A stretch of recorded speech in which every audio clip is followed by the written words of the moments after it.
Hello and welcome to Long Beach Lens. I'm your host, Derek J. Simpson, Executive Director of the Long Beach Community Action Partnership. Today's guest is the newly elected council member for District 2 of Long Beach and a friend. Join me in welcoming Jeannine Pearce. Thank you for coming in. How are you? Good. How are you? Good, very good. Well, congratulations. Thank you. It's been quite a journey for you, huh? It has been. Yeah, and It's I been happen fun. to live in your district, and I must say that I got to meet everybody quite well because on Saturdays, I'm like, hey, what are you doing at my door? It was all of the candidates were making the rounds. Yeah. And what's most memorable when you talk about, because you hadn't run for an elected office before, had you? No, I hadn't, and it was a tough decision to make. As a mom of a now 4-year-old and wife, it's a big decision and commitment to not only run for office but to be in office. So, Right. I think two things for me that were really memorable is one is you have to get up in front of a ton of people and share your story and why you're doing what you're doing every single day, multiple times. And so you learn a lot about yourself, who you are on day one when you start versus, 6 months in, very different based on what you're learning about yourself. And two is getting to know your neighbors in a way that you really understand no matter what. I think the majority of people in the district and in the city want the same thing. And it's about how we get there, and so there's something refreshing sometimes when we live in a world where there's good, bad, or right, wrong, or different opinions, to really be able to talk to all the neighbors and say, we really are all in this for the same thing. We want a healthy environment. We want a safe community. And those conversations are really inspiring. So, Now, you talked about learning about yourself. What did you learn about yourself in the process? well, I learned I was resilient, more resilient than I thought, I thought a lot about my history and, why I do the work that I do. I, was raised essentially by a single mom, and I reflected a lot about the lessons that I learned growing up that I hadn't reflected on before, and really found out about, deep passion that it takes a lot of courage sometimes to just be honest and true to who you are. When you're in a world where people are trying to pull you in different ways and they want you to be a certain way, there was a moment early in the campaign when I had to really sit there and say, okay, am I going to run for all the reasons that I told myself I wanted to run for based on my values? Or do I want to run to have power? And it was, I want to run for my values. And if that means that I win or I lose, I'm doing it for the right reason, to have the right conversations around equity, around poverty, around justice, and around making sure our city's moving in the right direction. And as soon as I really sat with that decision, the rest of the campaign was really easy. And that wasn't necessarily an easy sell, if I were to use that term for you, because some people associated you with unions and thought, I'm how only the could she union guy, be, yeah. that? And how did you make that balance occur where you could cut through that to get to the message that you just spoke to? I think I talked about, one is that I wanted to be at the table with everybody. That I felt like unions deserved a place at the table, just as my neighbor deserves a seat at the table, just as the businesses deserve a seat at the table, and that when all of us try to push to get that table together, that we're going to come to outcomes quicker, and that nobody's going to be 100% happy, but that's the best outcome. And I think always relating it to, for me, when I think about unions, I think about democracy. It is one of the purest forms of democracy where you have people, one, vote to be a part of the union, and two, they're the ones that are hashing out their contracts with somebody. And so when you really talk about what it means to be in a union, I think that conversation was eye-opening for people. But to say, I want development to happen in downtown. I want it to be responsible development, that it's not just a black or white issue. And I think just having real conversations versus trying to just be idealistic is where people want to be. And when you think about the second district, would it be Redondo on the east? Second district is a fascinating district. Right. I believe I said it before, but it's we have 2 zip codes in my district. Okay. One with the highest life expectancy and one with the lowest life expectancy, with a 7-year gap in the middle. Right, which is what in a previous show, Kelly from the health department showed that slide, which was daunting to think. That's my district. Yeah. And so you think 75% of the port, you think about downtown development, Shoreline Village, the Queen Mary, up to 10th, and over to Redondo. And so you have the tale of 2 cities in one district, not just in one city. And so how are we able to govern for all? How do we make sure that business can thrive, but that it's taking into account the population and the community that they're based in. We want to make sure that we continue to have local hire practices or practices that have, minority-owned businesses as a priority, that wages are good, but that, the business still can afford to be there, But in the neighborhoods, I think one of the fascinating things that I've learned through knocking on everybody's door is that in my district we also have corridors. We have 10th Street, which goes through Central Long Beach. We've got 7th, 4th, and Broadway. And when we talk about how resources have been allocated to all of them, really looking at them not as just give them all the same, but where is the need to get to equity. Right. And so there are some projects that haven't been able to be completed yet. There's visioning done. And now, waiting to find out how much money do we have and reallocating that based on needs and not just Broadway's a great place that's already going to be invested in. Let's make sure that 10th Street is safe and has lighting. Let's make sure that part of 4th Street in between Cherry and downtown is safe and has lighting. And, we're supporting those businesses that took a risk to open up shop there when there are lots of gaps. And so that, I think, is also one of the big differences, in learning about why I wanted to run and how those values are communicating into neighborhoods, And I was talking with the interns before we began this show just about the fact that your job is not enviable and that you've got, as you said, the tale of two cities. Yeah. So if you please those who are affluent, chances are it's not going to be maybe oftentimes in the best interest of those who are homeless, and then vice versa, so yeah. How do you go about finding that balance other than being straightforward with your policies? Yeah, I think that the lens of equity, whenever you think about if you can impact those that have the least, that have the biggest struggle and hurdles, when you can impact their lives, it's good for everybody, right? Poverty isn't good for businesses. Right. Homelessness isn't good for downtown. You have downtown associates, the DLBA, and all those neighborhood associations that are racking their brains on how to help homelessness, along with people like at the health department, along with nonprofits that are doing it for different reasons. Right.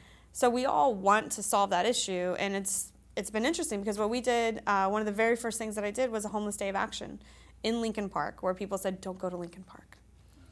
Don't go hang out with them, And so we did a full day hackathon where we tried to use technology, so use the tech industry to say, we need your resources to help solve this problem.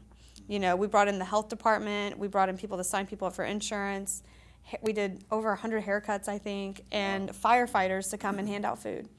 And so that was an issue where you have two different, the haves and the have-nots, and trying to figure out how we get together to start, solving some of those. Before we go any further into what you're doing as the councilwoman, how's this impacted your family? You mentioned you're married, you mentioned you have, your little one who I've met, and she's just a little a doll. So best of friends. What's the impact been there in terms of? The first thing for me was missing the time with my daughter and my husband. And so it was like trying to find a balance. So a tight schedule of, I'm not going into the office until 11 o'clock so that I can spend the morning with my daughter, know. But then when I started bringing her into the office, it was great because she was in there seeing volunteers, and she, oh gosh, I'll get like teary-eyed or something. I brought her on election day to do poll checks with me, and she had a blast all day. She never complained. She helped with the books. It was just really great to have her a part of it and trying to explain it to her, even though she's only 4. Right. But the moment, fascinating moment for me, I went to City Hall on a Tuesday, and I knew that there was a Black Lives Matter action out in the not in the lobby, but outside. Right. And I brought my daughter with me, and as we were walking by, they said, Councilmember, would you like to come and speak? And I said, absolutely. And I had my daughter on my hip, and I went and I spoke to everybody just a few minutes. And afterwards, my 4-year-old pulls on my shirt and is like, Mommy, when you talk in front of people like that, it makes me proud. Oh, wow. Oh my gosh, it killed me. I was like, you're 4, yeah. But she's seen me do it, right. And she knows that it takes time away from us, and I always try to balance it out. And so while there's a balance there, she gets to see me in a very different light, and I hope that will impact her growing up to be a strong woman, No doubt. And so being in office now, I've left my job, my previous full-time job, so it's family and council right now. Okay. And so it's gaining back that balance and having her be a part, because they're part of the district. They're part of the community too. And so Yeah. it's interesting that it's also now a new bridge for us. Oh, that's great. So, That's yeah. a great story, too. Oh my Thank God, you. kills Thank me you every for- time I tell it. Thank you for sharing. Yeah. So you go through this whole election process, and first you think it's over, and then it's not over. What was that like? Was it a week or two? It seemed forever. Well, so it was 30 days. 30 days. It was Wow. 30 days, and we knew it was going to be 30 days, but we didn't know what the process was going to be like at the county registrar's office. Right. And so we work with people that do elections, so we knew our timeline, and we knew how the numbers were going to add up. So we called victory, and people were like, "No, you don't have it yet." I'm like, "No, but we do." So we just started. I started meeting with the city staff and acting like I was already dubbed the winner, because otherwise we would have 10 days from the day that they qualified the votes to the day we were stepping in office. And I didn't want to wait and step into office clueless, And people were talking about you for doing that. I remember it was, it's called what does she leadership. mean? Yeah, what does she mean doing? Yeah, okay. Yeah, no, it was a tough time, because it was like I felt like I wanted to run into council office and like get to work. Right. And being that type of personality, but trying to take some time and just slow down a little bit. And they gave you a binder the size of a phone book, right? I know, they did. They did, with every big project in the district. And so our district's fascinating because we have all that development, and I've been working on community benefits and responsible development for so long. So, it was tough.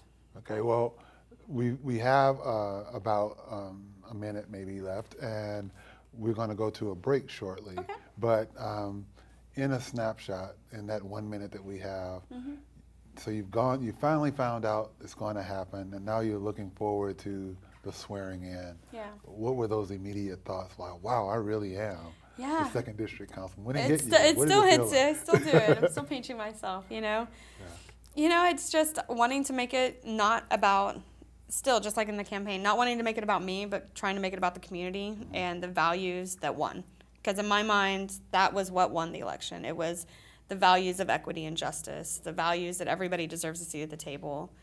And so putting together a transition team, putting together a swearing-in ceremony that reflected the greater community was what was most important to me. We're going to take a short break, and when we come back, we will continue our conversation with Councilmember Jeannine Pearce. Stay tuned for more of Long Beach Lens.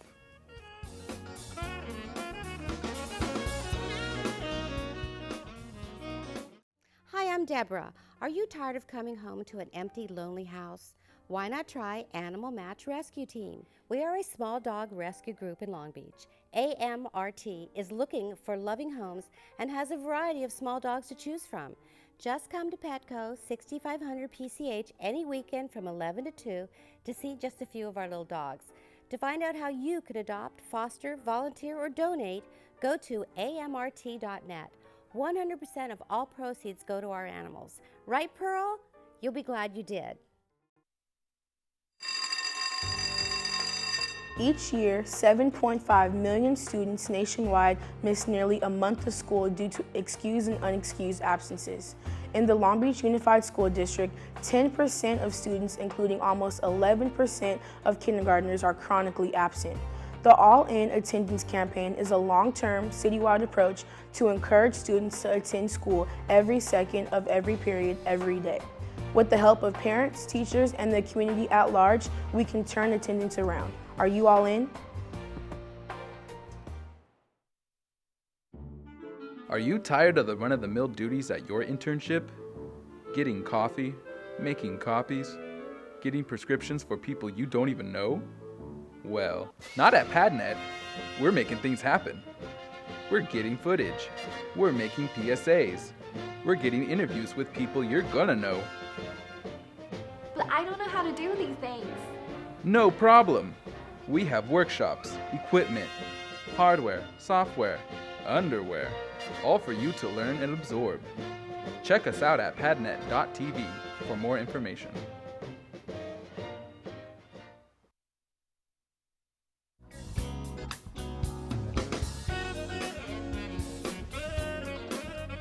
Welcome back. I'm your host, Derek J. Simpson, and we've been having a great conversation with Jeannine Pearce on today's show. And Jeannine, I want to talk about one final thing about the election, because the turnout in the 2nd District election was amazing. What were your thoughts on that? I was really proud.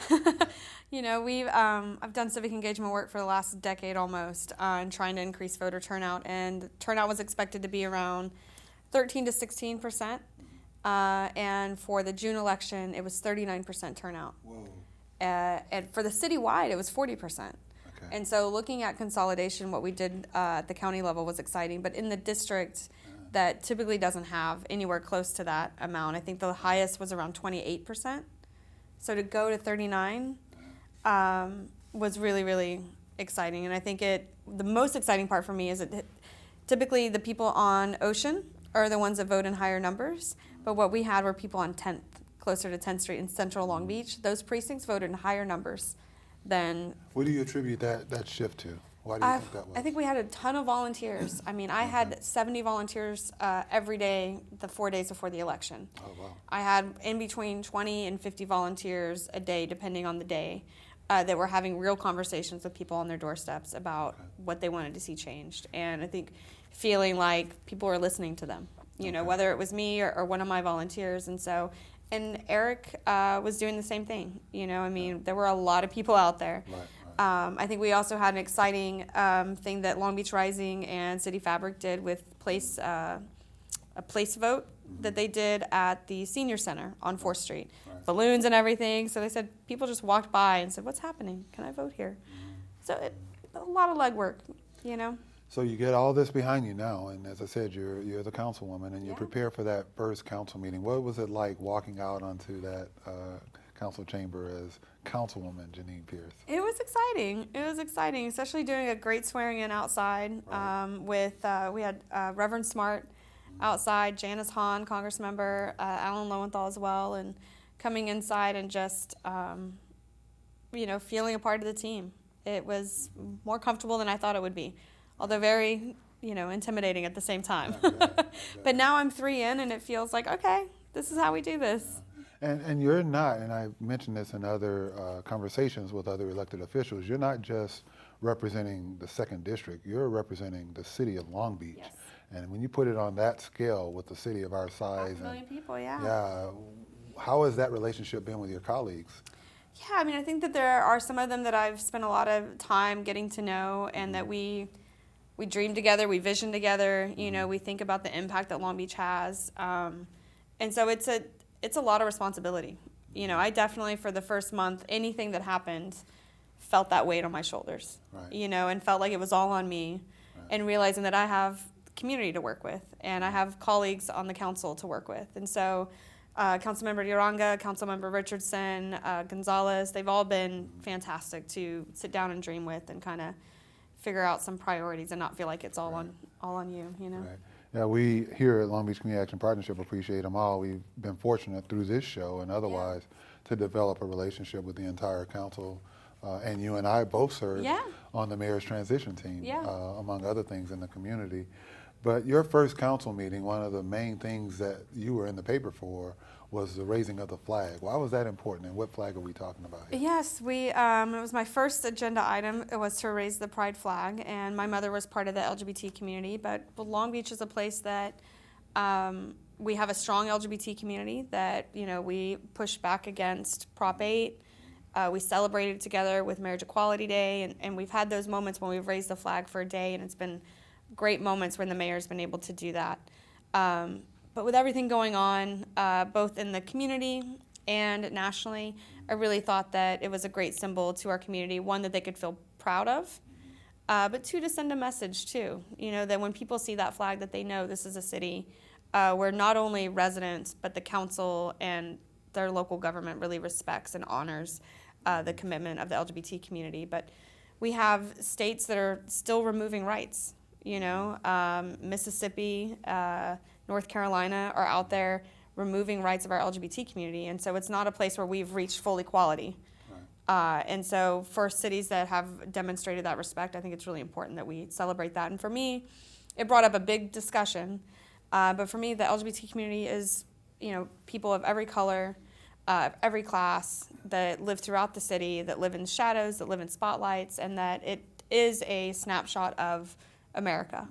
And while we, love America and we have a great flag for that, the pride flag is something that represents the struggle that they've come through, and it's beautiful, So you've mentioned equity on a couple of points in this conversation, and I know we've had a whole show on socioeconomic equity and equality, but when you hear the word equity, what resonates with you in terms of how we make our city more equitable, no matter where you sit in terms of your socioeconomic status? Yeah, equity to me is the very first step is asking questions and not being afraid to ask questions about how every little thing that we do impacts those that have the most hurdles. Right. And as somebody who grew up poor that had hurdles, knowing that if I was in a situation, that I needed a little bit more help to be able to get to the same place as, say, my husband was, we don't start at the same place. Dr. Norman mentioned that too. He's like, and because he was the guest, he's like, you talk about equity, but somebody may have started at the 40-yard line and you started at the 10-yard line, and yet we're talking about equity. So let's all get at the same. The photo I love to point. continue to put on, on social media is the one of the apple trees, and it's got apple boxes, and it's like you need this. You got a short person, they can't reach the apple, they need 2 boxes. And so for the city government, though, what does that mean? And I think that's one of the things that kind of makes some people nervous in their seats about me, because they don't know what that means when I talk about equity. Right. To me, it's about asking those questions. And it's about the budget, it's about resources. We're in budget season right now. So my hands are tied into what I can do, say, in my first, 90 days or something like that. But it's having those questions and meeting with department heads to be able to say, how does this impact this part of the neighborhood? And how are we distributing resources on this part of the neighborhood? And yes, we want to invest in, the aquarium.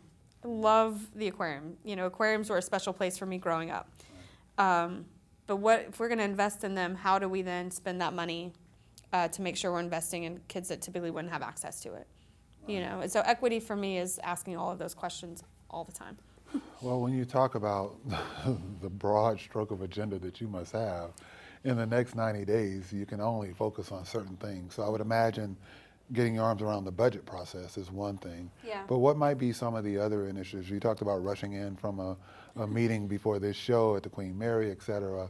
Yeah. What are some of the big priorities that you're looking at right now? Yeah, we've got a lot of development that's happening in the city right now. Immediately for my residents in my district, it's parking.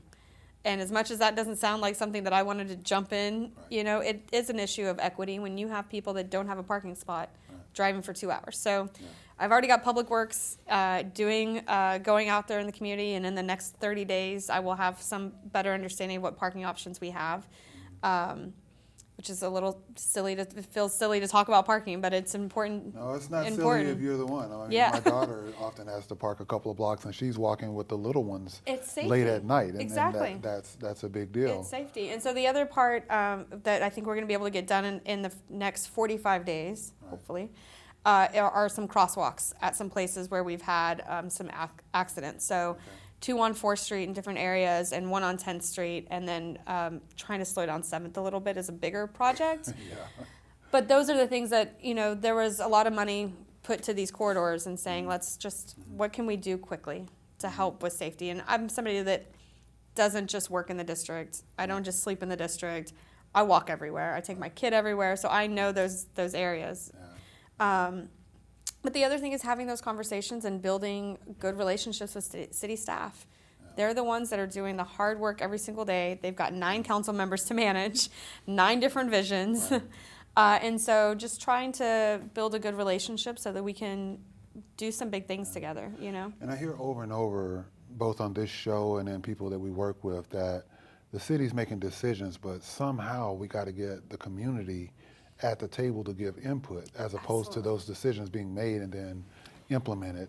And so how would you engage, like we mentioned, Gretchen and Rose Park Neighborhood Association and other associations or groups? How would you like to engage them in helping you make some of these decisions? Yeah, absolutely. We want to have, we're playing around with kind of some of the scheduling, but one is for us to be in all of those meetings as possible, but in their neighborhood meetings. But 2, having people go door to door, and we're working to get our full staff. We don't have our full staff yet, Okay. We will in September have our full staff. We've got people traveling and things like that. So you already have people in mind, it's just a matter of having them I've already in place? hired them. It's Oh, just okay, they okay. won't start until mid-September. Okay, gotcha. So once that happens, we'll put together a community ambassador team Right. that will also help us create at least 2 big meetings each year that will have all the neighborhood associations involved. But what I want to do is not just have them in a space together. I want to really have their input all the time. So using social media, going door to door, participatory budgeting, where you're really engaging the residents, and the medical and recreational tax that's coming up. Yeah. The city just, we just put it on the ballot to tax it. And my district at least will be participating in a lot of participatory budgeting to find out how do residents want to spend those dollars. Now, please keep in mind as you go through all this community engagement, PadNet, because if there are ways that we can Absolutely. get your word out and you can share us on your social media, please allow us to help Absolutely. you do that for Absolutely. sure. We only have less than 2 minutes. What closing thoughts would you like to share for the people who are watching, not only in your district but in the city of Long Beach, about you as our new councilwoman? Yeah, I mean, I meet with anybody, and I think the number one thing is that I want to have good relationships with people, and I want to be really honest about what resources we have, where we can move forward, but I want to be able to count on a lot of us to do the work together, and so sometimes it might not be done in my office. I won't be able to do it all, but hopefully with using resources like PadNet, different community organizations, Long Beach Rising, things like that, how do we bring in our neighborhood assets to get the job done together? And so I'll be asking for some help instead of saying that's not possible. I would rather say, let's all put in some elbow grease and get it done together. Well, I think that in community engagement, I mean, it's ownership. Yeah. Because if we know that we had a part in making the decisions, then it's kind of hard to point the finger anywhere but back at us first, because we had that opportunity and we were at the table. Yeah. We're out of time. Thank you so much. Thank And you. will you come back? Absolutely. Okay, Absolutely. we'll have you back on. I'd like to thank Jeannine Pearce for joining us today. Be sure to follow PadNet TV on Facebook, Twitter, and Instagram for the latest updates. We also welcome your comments and thoughts regarding this show as we strive to make Long Beach Lens a favorite source of local news, information, and entertainment. This show has been brought to you with support from the Long Beach Community Action Partnership. Thank you for watching Long Beach Lens.